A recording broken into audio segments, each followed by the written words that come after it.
Ladies and gentlemen, he's a member of the World Golf Hall of Fame. He's the designer of Harbor Shores. He's the 1991 senior PGA champion.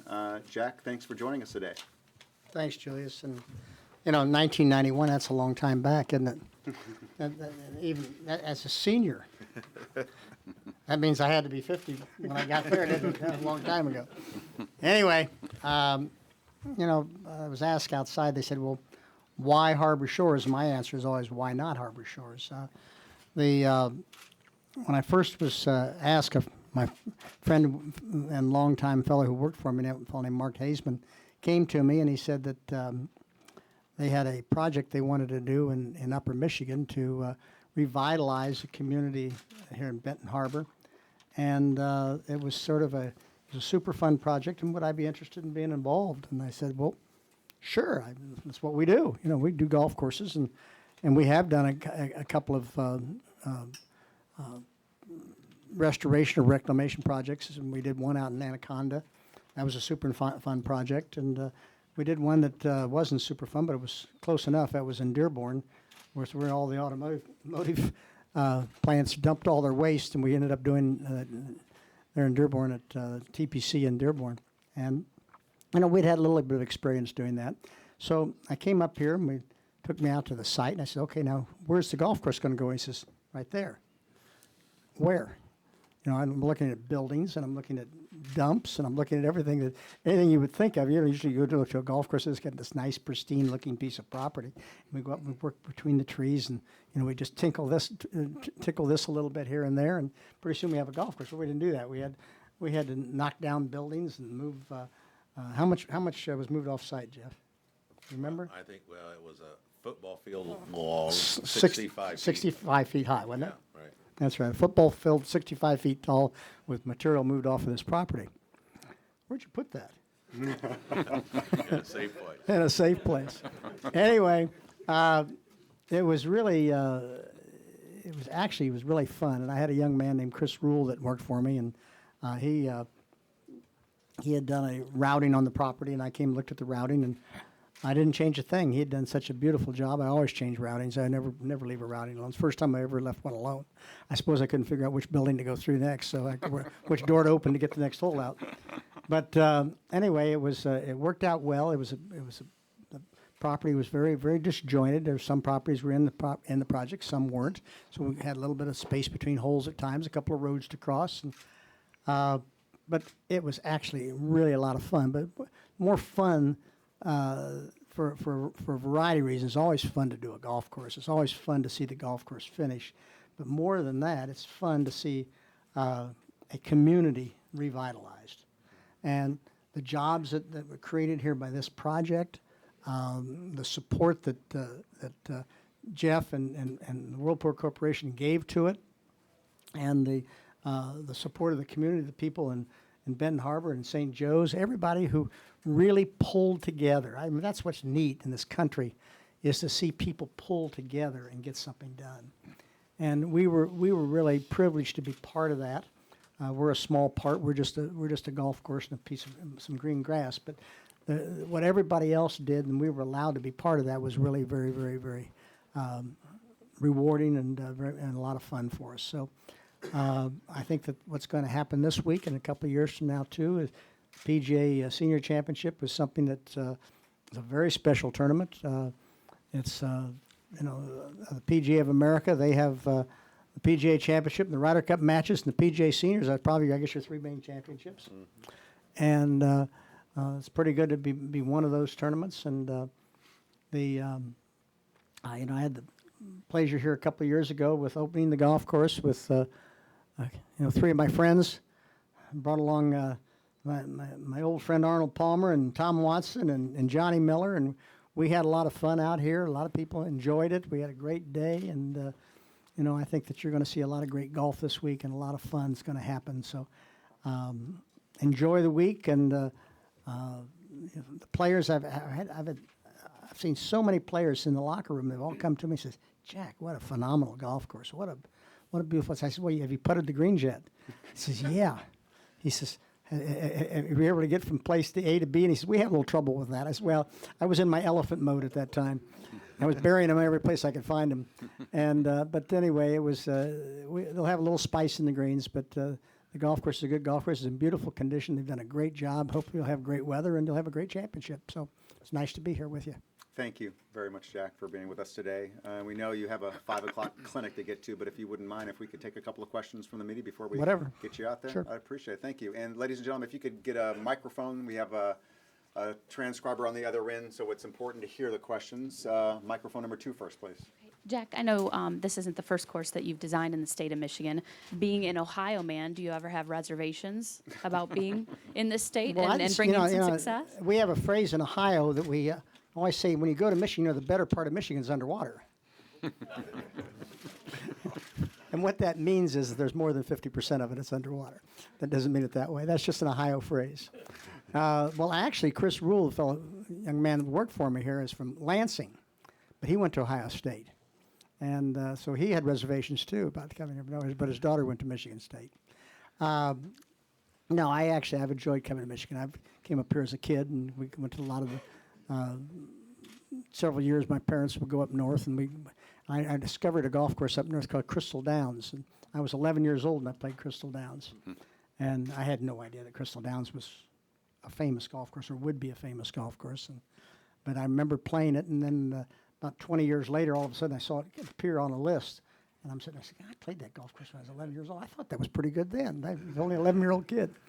But no, you got great golf in Michigan. You got great weather in the summertime to enjoy and have fun. And I think the last time I really did some recreation up here, I remember I came up and I steelheaded fishing, and I did some steelhead fishing in April. And I remember every time I'd make a couple of casts, and then I go break the ice off of my off the rods. But anyway, I've had a lot of fun in Michigan through the years. And see, I'm trying to think. I guess up at Traverse City did a golf course, then over TPC and here. I'm not sure whether I've done any other ones or not. I don't think so. I think just those 3. Question on mic number 1, please. Jack, I'm Ben Jones from the Kalamazoo Gazette, and at the risk of repeating myself, I asked this question to Tom Watson about an hour ago. You're older than Tom, so you have a better perspective on this. But Maybe.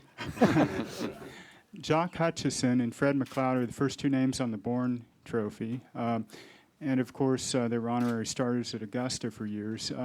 Did you get to know them very well, and what's your impressions of them, and how does it feel to have your name on the same cup with them? No, I didn't know them. I knew, I think I probably met both of them, but no more than I was a young kid. Tom would have been 10 years younger than I am. So Tom wouldn't have known him in years. But I think I just met him. That would be about all I would know anything about him, other than they were some of the pioneers of the game of golf and some of the early winners. And they were PGA winners, right? They were. They were PGA winners. And PGA of America has supported the game of golf for many, many years in this country. And, without the members of the PGA of America, those guys teaching golf and so forth, we wouldn't have learned a lot of golf in this country. Just wondering if someone tries to bring out a wedge on 10, if you're going to go stop them like you did to Johnny Miller 2 years ago. No, those of you who don't know the story, I said it earlier in a little talk, but we're playing the opening of the golf course, and the 10th green was really on top, but because it was such a difficult pitch from bottom, I said, why don't we just put that in green, so if they can putt from the bottom to the top, not very many people are going to hit it on top and try to putt to the bottom, because you really can't do it. But it gives them an opportunity to have another pin placement. So we did that. Well, anyway, when we did the opening, the pin was on the top left, and Tom and I got it on the top left, but Johnny Miller hit 2 shots onto the green in the lower part, and Arnold putted. They were playing an alternate shot, and Arnold putted the ball and got about 2/3 up the hill. It's about an 8-foot climb up this hill. Got about 2/3 up the hill, and all of a sudden it came back, zooming by him right off the green behind him. And Johnny looks over and he says, "This thing is impossible. You can't putt the ball from here. Give me a sand wedge." Now I could just see on television, and I can see all your programs, Johnny Miller taking a wedge out of Jack's green because you can't putt. And I'm sitting there, I said, well, I don't need that on one of our greens. So I said, wait a minute, Johnny, you don't need to do that. I said, it's not. You can putt that. It was 108 feet, and I just threw a ball down, took one quick glance at it, whacked the ball up the hill, everything down and goes into the hole. What's so tough about that? You know. So it was a lot of fun. He did putt it, and I don't think anybody's tried to take a wedge to it since.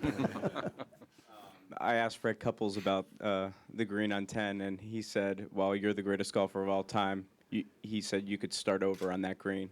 Your Well, I reaction? tell you, you could make that comment, but I would try to say if you could leave the green to where the green was, which was on top. The green is just fine on top. It is a green. But would he rather putt from the bottom or try to pitch to it? That would be basically it. And that's the only reason the green is on the bottom. And then that actually gives him an extra pin placement on the bottom. So it actually is very functional.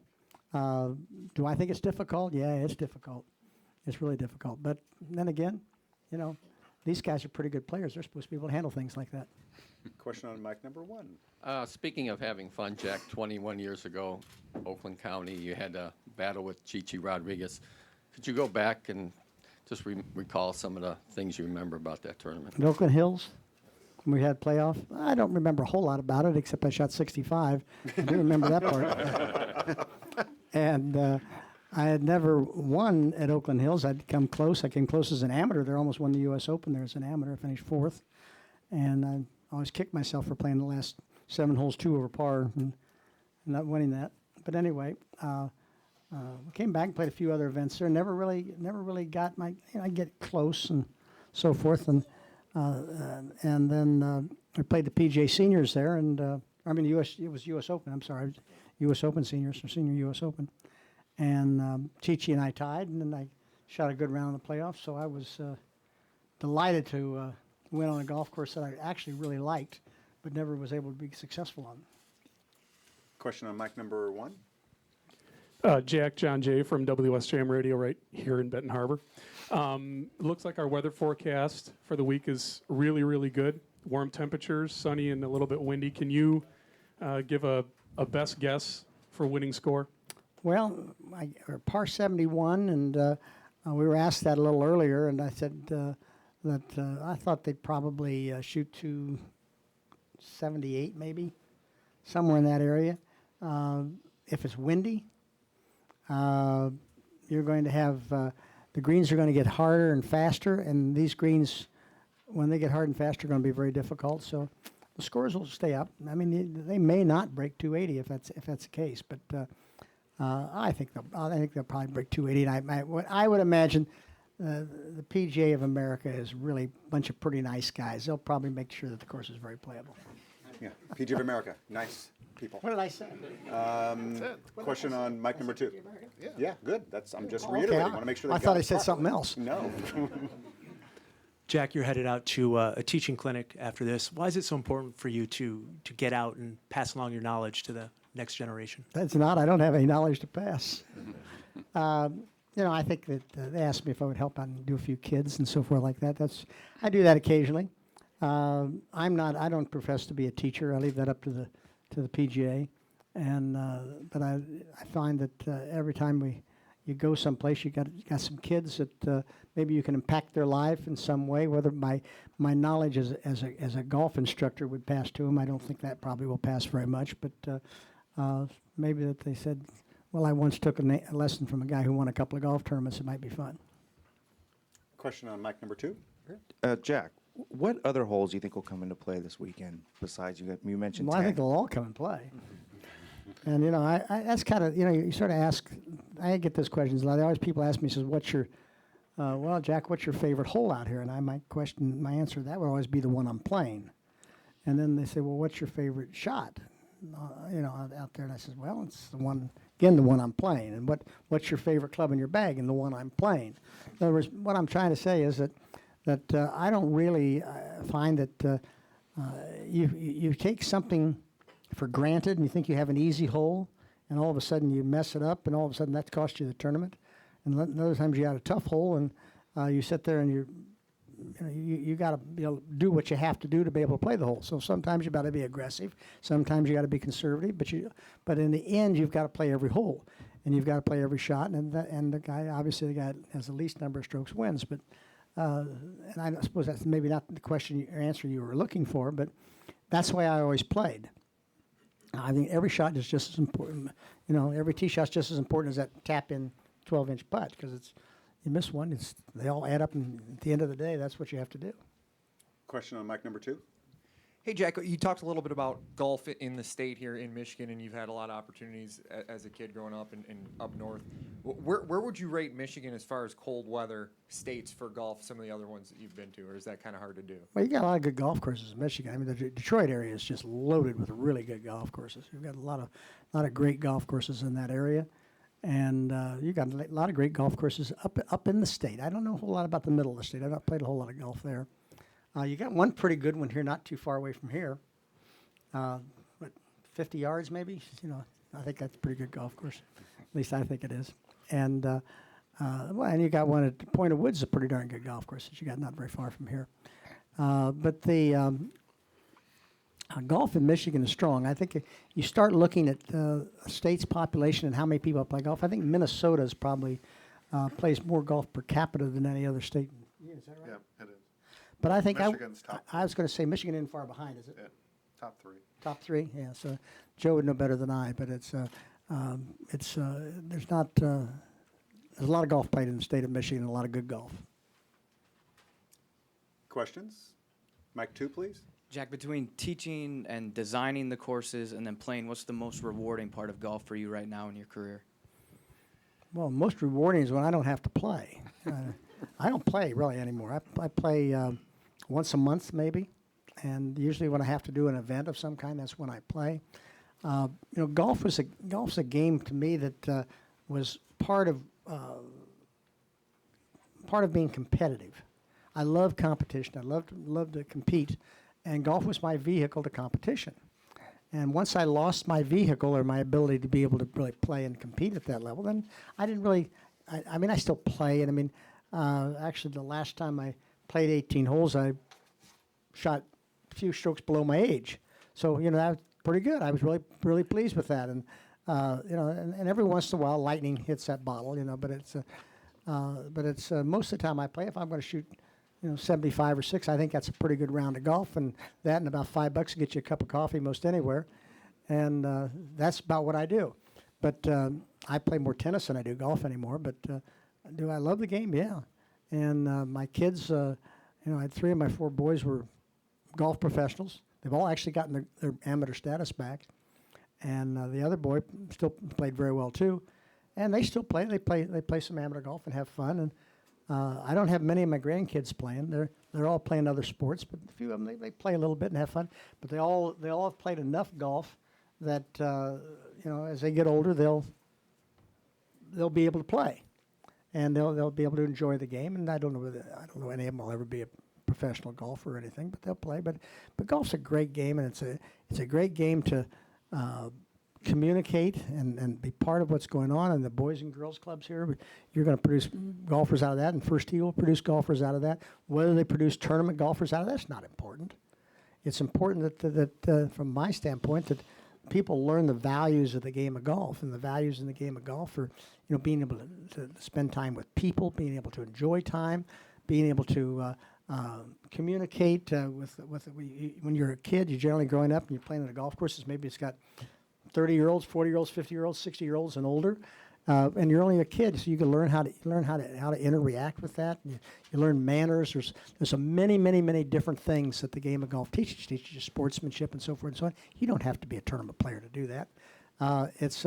It's just a great game for life that people can play and spend time together. So, what your First Tee is going to teach these kids, they're going to teach them their 9 core values from the First Tee, and they're going to teach them. They'll grow up to be better citizens. I was in Augusta Sunday night, and they have a capital program they're raising for First Tee right now. They're trying to raise $100 million, and they've been at it for 3 months, and they're over 3/4 of the way there. I thought that was pretty amazing to me in 3 months. And they had 2 of the kids from Augusta speak at the dinner. And I mean, they were just terrific. They had this one boy, he was so clever. I mean, he absolutely, it just had everybody just laughing, rolling on the floor. He was just, I mean, he had written his own speech, and he had all kinds of little stories in it and little jokes. I was sitting there, And I said, and he said he'd gotten that out of working with First Tee, the lessons they taught him and how he could do different things. And I've had the opportunity to speak in front of Congress twice for First Tee. And we had a breakfast in Washington, and I had about 20 congressmen and about 20 senators there. And we had two kids, one from Oklahoma City, I think, and one from Jacksonville. And these two kids both had said that their parents were either in jail or in home someplace where they were drug addicts, and they're just a horrible situation. He says, and First Tee turned their life around. And they turned it around to the fact that these two kids were both valedictorians of their class, never played golf, obviously, until they had started with First Tee. They're both going to college on golf scholarships. I'm sitting next to John Boehner, and Boehner's got the tears running down his face, of course, which is pretty easy for him. He does that a lot. But then I had him, and I turned around the room, and darn near every congressman and senator had tears running down their face, too, because of these kids. I mean, that's what golf, to me, is all about, what it can do, what it can teach people. And that's what this project's all about. It's a project's about these kids and how you change this community and how the thing, it works together. That's what it's all about. Final question on mic number 1, please. Jack, you mentioned your reaction the first time you came to the site. I'm wondering, how long did it take you, or how many visits did it take you before you realized that someone else's vision of a great golf course really could be accomplished? Well, I don't think anybody really had a vision of a great golf course. That wasn't really what we were trying to do. We were trying to revitalize the community, and golf was a part of it. And I think that I was fortunate to be part of it. That allowed me to give me the tools to do a pretty decent golf course. I think we were fortunate to come up with that. We didn't have to come up with that. We could have come up with a bad golf course. We try not to, but I think that's what we could have. But I always like, to me, the worst properties, generally speaking, turn out to be our best golf courses because we work harder. And when you work harder on something and you want to make it right, then generally speaking, you get a better result. Sometimes you get the most beautiful pieces of property, and you sit there and look at it and you work it in there, and all of a sudden you get done with it and you open it up and you say, "Oh God, why did I do that? Why couldn't I have done this? Why couldn't I have done that?" Well, here we didn't have a whole lot of options, and I think we used every natural thing we could do, and worked within environmentally what we were allowed to do, and I think we were pretty lucky. We came up with a pretty good product.